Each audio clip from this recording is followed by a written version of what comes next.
Volume 1, Chapter 5. "I do not know what your opinion may be, Mrs. Weston," said Mr. Knightley, "of this great intimacy between Emma and Harriet Smith, but I think it a bad thing." "A bad thing? Do you really think it a bad thing? Why so?"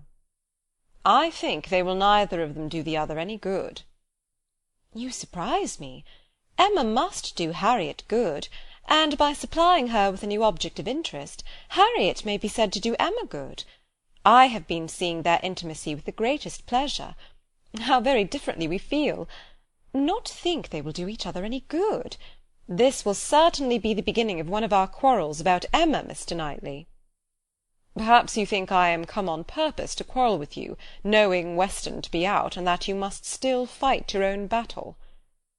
"Mr. Weston would undoubtedly support me, if he were here, for he thinks exactly as I do on the subject. We were speaking of it only yesterday, and agreeing how fortunate it was for Emma that there should be such a girl in Highbury for her to associate with. Mr. Knightley, I shall not allow you to be a fair judge in this case. You are so much used to live alone, that you do not know the value of a companion, and perhaps no man can be a good judge of the comfort a woman feels in the society of one of her own sex, after being used to it all her life. I can imagine your objection to Harriet Smith. She is not a superior young woman, which Emma's friend ought to be; but on the other hand, as Emma wants to see her better informed, it will be an inducement to her to read more herself. They will read together. She means it, I know." "Emma has been meaning to read more ever since she was 12 years old.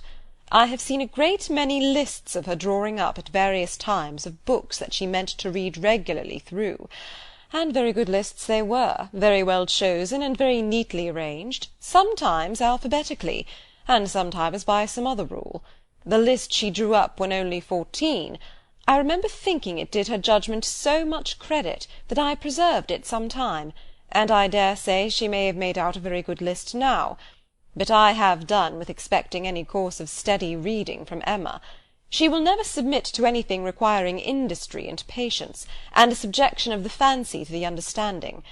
Where Miss Taylor failed to stimulate, I may safely affirm that Harriet Smith will do nothing. You never could persuade her to read half so much as you wished. You know you could not." "I dare say," replied Mrs. Weston, smiling, "that I thought so then, but since we have parted, I can never remember Emma's omitting to do anything I wished." "There is hardly any desiring to refresh such a memory as that," said Mr. Knightley feelingly, and for a moment or two he had done. "But I," he soon added, "who have had no such charm thrown over my senses, must still see, hear, and remember. Emma is spoiled by being the cleverest of her family. At 10 years old she had the misfortune of being able to answer questions which puzzled her sister at 17. She was always quick and assured, Isabella slow and diffident, and ever since she was 12, Emma has been mistress of the house and of you all. In her mother she lost the only person able to cope with her. She inherits her mother's talents, and must have been under subjection to her." "I should have been sorry, Mr. Knightley, to be dependent on your recommendation, had I quitted Mr. Woodhouse's family and wanted another situation. I do not think you would have spoken a good word for me to anybody. I am sure you always thought me unfit for the office I held."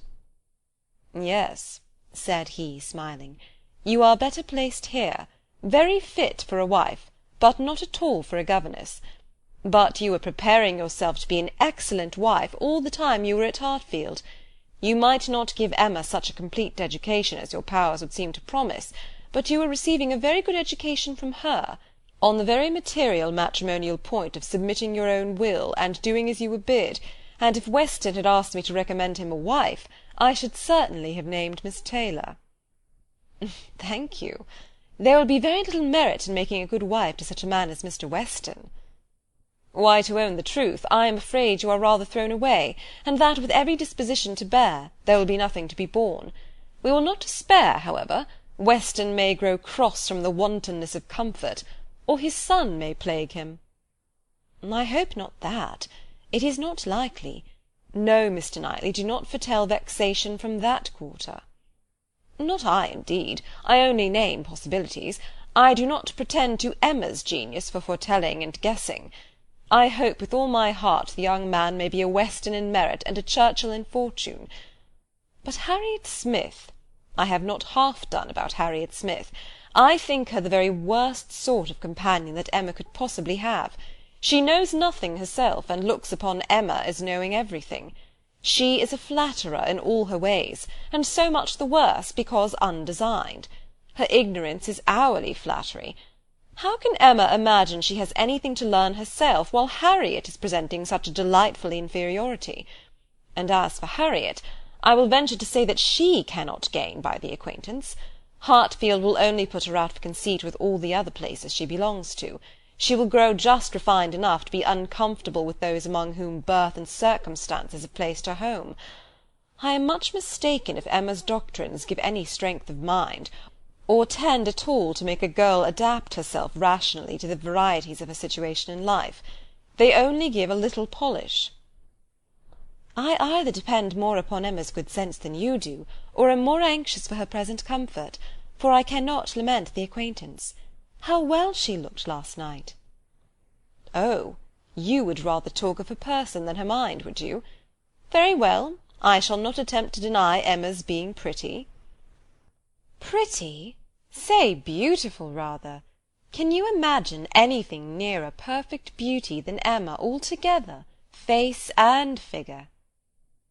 I do not know what I can imagine, but I confess that I have seldom seen a face or figure more pleasing to me than hers. But I am a partial old friend. Such an eye, the true hazel eye, and so brilliant. Regular features, open countenance, with a complexion, oh, what a bloom of full health, and such a pretty height and size, such a firm and upright figure. There is health, not merely in her bloom, but in her air, her head, her glance. One hears sometimes of a child being the picture of health. Now Emma always gives me the idea of being the complete picture of grown-up health. She is loveliness itself. Mr. Knightley, is not she? I have not a fault to find with her person, he replied. I think her all you describe. I love to look at her, and I will add this praise, that I do not think her personally vain. Considering how very handsome she is, she appears to be little occupied with it.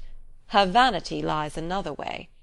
Mrs. Weston, I am not to be talked out of my dislike of Harriet Smith, or my dread of its doing them both harm. And I, Mr. Knightley, am equally stout in my confidence of its not doing them any harm. With all dear Emma's little faults, she is an excellent creature. Where shall we see a better daughter, or a kinder sister, or a truer friend? No, no, she has qualities which may be trusted. She will never lead any one really wrong. She will make no lasting blunder. Where Emma errs once, she is in the right 100 times. Very well, I will not plague you any more. Emma shall be an angel, and I will keep my spleen to myself till Christmas brings John and Isabella. John loves Emma with a reasonable and therefore not a blind affection, and Isabella always thinks as he does, except when he is not quite frightened enough about the children. I am sure of having their opinions with me. I know that you all love her really too well to be unjust or unkind. But excuse me, Mr. Knightley, if I take the liberty. I consider myself, you know, as having somewhat of the privilege of speech that Emma's mother might have had. The liberty of hinting that I do not think any possible good can arise from Harriet Smith's intimacy being made a matter of much discussion among you. Pray excuse me, but supposing any little inconvenience may be apprehended from the intimacy, it cannot be expected that Emma, accountable to nobody but her father, who perfectly approves the acquaintance, should put an end to it, so long as it is a source of pleasure to herself. It has been so many years my province to give advice, that you cannot be surprised, Mr. Knightley, at this little remains of office. Not at all, cried he. I am much obliged to you for it. It is very good advice, and it shall have a better faith than your advice has often found, for it shall be attended to. Mrs. John Knightley is easily alarmed, and might be made unhappy about her sister. Be satisfied, said he. I will not raise any outcry. I will keep my ill humour to myself. I have a very sincere interest in Emma, Isabella does not seem any more my sister, has never excited a greater interest, perhaps hardly so great. There is an anxiety, a curiosity in what one feels for Emma. I wonder what will become of her." "So do I," said Mrs. Weston gently, "very much." "She always declares she will never marry, which of course means just nothing at all. But I have no idea that she has ever yet seen a man she cared for. It would not be a bad thing for her to be very much in love with a proper object. I should like to see Emma in love, and in some doubt of a return. It would do her good. But there is nobody hereabouts to attach her, and she goes so seldom from home." "There does indeed seem as little to tempt her to break her resolution at present," said Mrs. Weston, "as can well be, and while she is so happy at Hartfield, I cannot wish her to be forming any attachment which would be creating such difficulties on poor Mr. Woodhouse's account. I do not recommend matrimony at present to Emma, though I mean no slight to the state, I assure you." Part of her meaning was to conceal some favourite thoughts of her own and Mr. Weston's on the subject as much as possible. There were wishes at Randalls respecting Emma's destiny, but it was not desirable to have them suspected, and the quiet transition which Mr. Knightley soon afterwards made to "What does Weston think of the weather? Shall we have rain?" convinced her that he had nothing more to say or surmise about Hartfield. Chapter 6